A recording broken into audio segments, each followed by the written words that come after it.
Here's something to remember if you think Candace Owens is evil.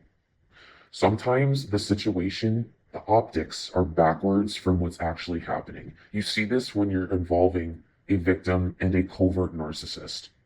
I'd like to describe something to you as a 20-year survivor of narcissistic abuse.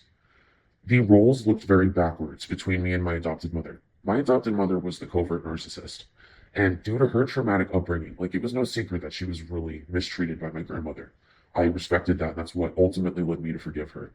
Um, the way that she coped with this abuse, I think, was by going through arrested psychological development. This is a condition that can arise when you effectively become emotionally stunted by trauma.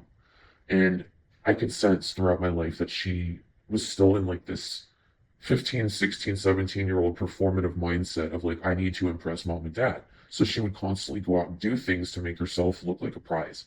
She would purposely go out and do volunteer work and brag about it. She would go do stuff with the PTA in my school and want to be like the head woman in control of it. She would dress herself like a teenager and act like one. Like she acted dumber than she was and acted very ditzy to get people to treat her, I guess, like they would a kid. And that was her way of feeling safe and feeling like she belonged.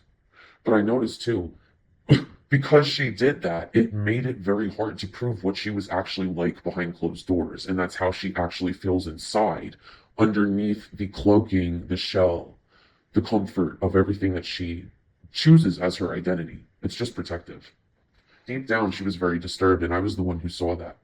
Behind closed doors, she would push and provoke me out of nowhere to get my reaction on film, to show my dad, to have me punished.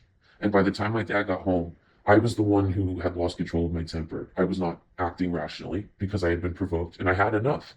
And my mom was the one sitting there with her head in her hands, completely calm. Like, I have no idea why she's acting like this. She always does this to me. I'm just trying to be the best mother I can be. And because of the optics, you would think I was the aggressor, but I knew the truth.